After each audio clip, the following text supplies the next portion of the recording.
Project మళ్ళీ reverse tendering అని చెప్పి ఏకంగా 10,000 కోట్లు ఉన్న రాజశేఖర రెడ్డి గారి ప్రాజెక్టును చంద్రబాబు గారు 30,000 కోట్లకు తీసుకెళ్తే జగనన్న గారు 55,000 కోట్ల ప్రాజెక్టుగా చూపించారు. కానీ దాన్ని ఎత్తు తగ్గించి 90 టీఎంసీల ప్రాజెక్టే అన్నారు. సరే పోనీ అదైనా చేశారా అంటే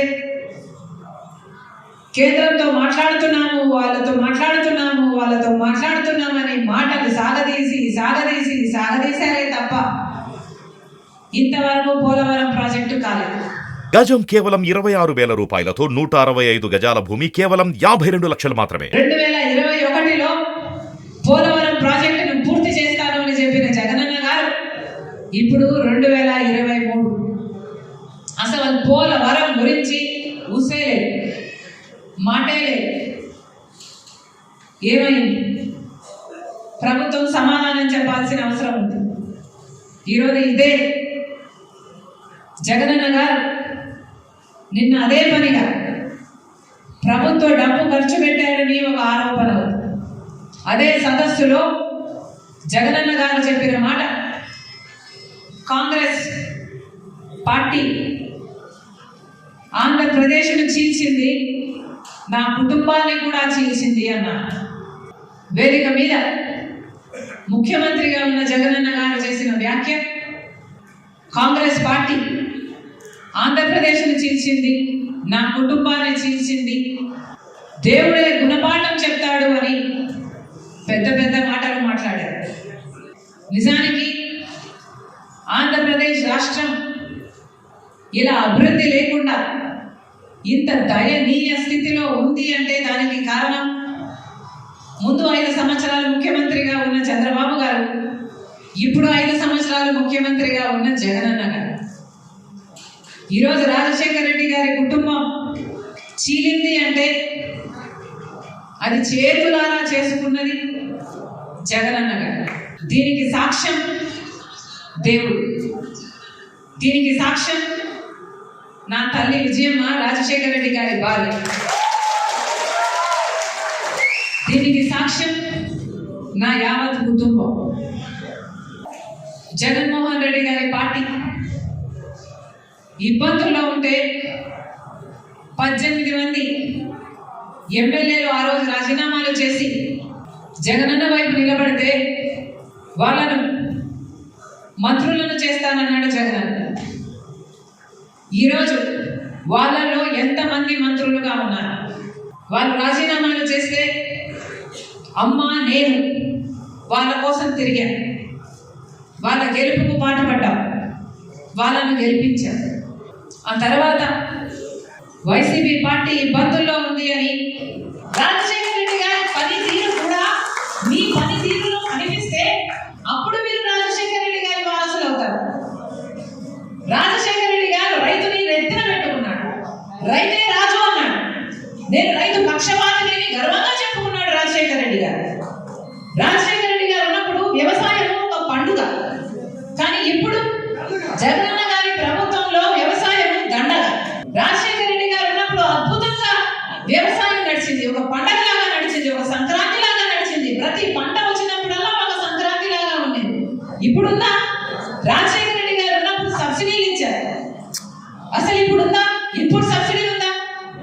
ఎరువుల మీద సబ్సిడీ, విత్తనాల మీద సబ్సిడీ ఉందా? డ్రిప్ మీద సబ్సిడీ ఉందా?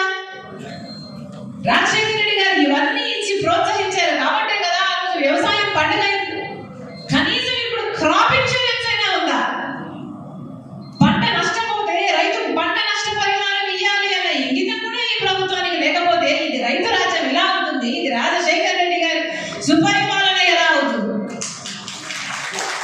రాజశేఖర రెడ్డి గారు పేరుని బిడ్డల్ని కడుపులో పెట్టుకున్నాడు, పెద్ద పెద్ద చదువులు చదవాలి అని ఫీజు రీయింబర్స్మెంట్ ప్రవేశపెడితే ఎంతమంది బిడ్డలు ఆ రోజు డాక్టర్లు, ఇంజనీర్లు, ఎంబీఏలు, ఎంసీఏలు చేశారు. ఇప్పుడున్న ఫీజు రీయింబర్స్మెంట్, ఇప్పుడున్న బిడ్డలు చదువుకోవడానికి, పెద్ద చదువులు చదువుకోవడానికి భరోసా.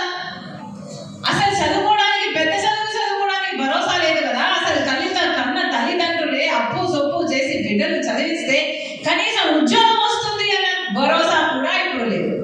పెద్ద పెద్ద పరిశ్రమలు ఎలా లేవు, ఉద్యోగాలు ఎలా రావు.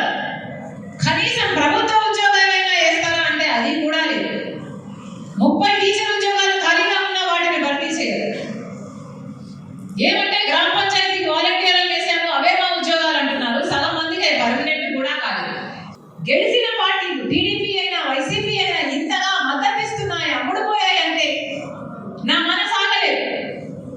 ఇప్పుడు ఎన్నికల సమయం, ఏదైనా చేస్తే ఇప్పుడే చేయాలి. ప్రభుత్వం మారితే ఇప్పుడు మారాలి ఎన్నికలకు.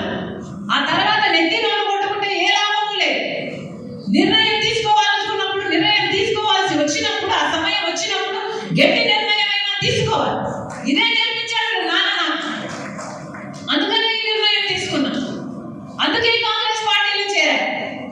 కాంగ్రెస్ పార్టీలో చేరి ఆంధ్రాకు వెళ్ళి పని చెయ్యమని అడిగితే నేను కాదనలేకపోయాను. ఎందుకంటే మనసులో నాకు తెలుసు ఆంధ్ర రాష్ట్ర ప్రజలకు ఎంత అన్యాయం జరుగుతుంది అని నాకు అర్థమవుతుంది. కాబట్టి ఒక్క సీటు కూడా ఇక్కడ గెలుచుకోకపోయినా రాజ్యం అంతా ఇక్కడ బీజేపీదే. ఒక్క సీటు, ఒక్క ఎమ్మెల్యే, ఒక్క ఎంపీని గెలుచుకోకపోయినా, మనకు స్పెషల్ స్టేటస్ ఇవ్వకపోయినా, మనం పోలవరం కట్టకపోయినా, మనకు రాజధాని కట్టకపోయినా, మనకు 2 కోట్ల ఉద్యోగాలలో మన బిడ్డలకు ఉద్యోగాలు ఇవ్వకపోయినా, మన రైతులకు రెట్టింపు ఆదాయం చేయకపోయినా, మనకు ఏ ఒక్క వాగ్దానం, ఏ ఒక్క మేలు చేయకపోయినా బీజేపీకి ఎందుకు దాసోహం అంటున్నారు? రాహుల్ గాంధీ గారితో మాట్లాడాక నాకు కలిగిన నమ్మకం, వీళ్ళు రాజశేఖర రెడ్డి గారిని నెత్తిన పెట్టుకుంటున్నారు అని. రాజశేఖర రెడ్డి గారంటే వీళ్ళ మనసు నిండా అభిమానం తప్ప ఇంక ఏమీ లేదు అని. సోనియా గాంధీ గారు నాకే చెప్పారు, రాజీవ్ గాంధీ గారి పేరు ఆయన చనిపోయిన తర్వాత కేసులో పెట్టారు. నేను తెలిసి రాజశేఖర్కి అంత అన్యాయం చేస్తానా, నేను ఎప్పటికీ చేయను అన్నాను. రాజశేఖర్ అంటే మాకు చాలా అభిమానము. అసలు రాజశేఖర్ బ్రతికుంటే నేను ఏది చూసుకోవాల్సిన అవసరం లేకుండింది, మొత్తం రాజశేఖర్కే వదిలిపెట్టేదాన్ని. ఎంత అద్భుతంగా పరిపాలన చేశాడు రాజశేఖర్ అని నా ముందరే ఆకాశానికి ఎత్తేశారు తల్లి కొడుకులు. అంత గొప్పగా అభిమానిస్తున్నారు రాజశేఖర రెడ్డి గారు. అసలు రాజశేఖర రెడ్డి గారికి, ఆయన కుటుంబానికి జరిగిన విషయంలో వాళ్ళకు ప్రమేయమే లేదు. వాళ్ళకు తెలియకుండా జరిగిన పొరపాటు అయిందచ్చు, కానీ వాళ్ళు తెలిసి చేసిన తప్పు కానే కాదు అని నా చేతులు పట్టుకొని చెప్తే నిజంగానే